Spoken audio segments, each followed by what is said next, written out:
Asalaamu calaykum waraxmatullaahi wabarakaatuhu. Asxaabta igu xiran dhammaantiin waa inay salaami ah hawada ku walaalowni. Maasha Allah asxaabtayda muddo dheer ayaa kala maqnaynay hawada ayaa iskugu soo laabanay. Maasha Allah dhammaantiin waa inay wada xiisay isku soo noqosho wacan. Maanta qisooyinkeeni ayaa hore kasii wadaneynaa inkastoo qisooyin ay ugu barateen sore.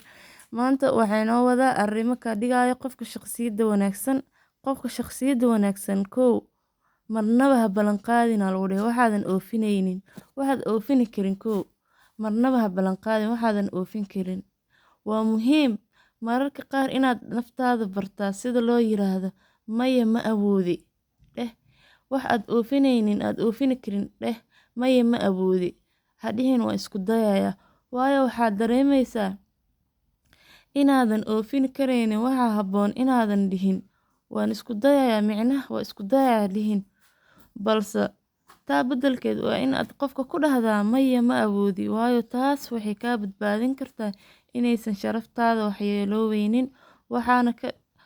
Wax ay ka dhigaysaa micnaha qofka lagu kalsoonaan karo haddii uu wax ballan qaado. Hadduu qofkaasay uu wax ballan qaado waa in qofkaasay sharaftiisa ay kor u noqotaa. Uu dhahaa camal micnaha ma awoodi maya ma awoodi. Hadhihin waa isku dayaya biri ka maanin erigaas sharaftaada ayuu hoos u dhigayaa. Wax sharaftaada haleynayna ma ahan.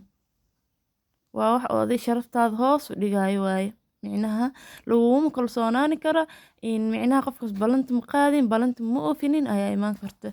Iska dheh erigaan maya ma awoodi. Waayo waxaad dareemaysaa inaadan oofinaynin inaad oofin karin. Maasha Allah asxaabtayda qodobka ugu horreeya waaye. Qodobka labaad insha Allah part 2 ayaan ka soo dhigaya hadduu Ilaahay ma idhihin. Waa idin jeclahay asxaabtayda sida hore iga barateen qisooyinkeeni ayaa qisooyinkeena noogu sii wadaa insha Allah sida hore iga barateen update ayaa noqonaya asxaabta. Idinka ayaan wax niigu ahay subscribe noo saar noo share garee asxaabtiina kala sii wadaaga insha Allah part 2 ayaa noo balan. وبالله توفيق. السلام عليكم ورحمة الله وبركاته.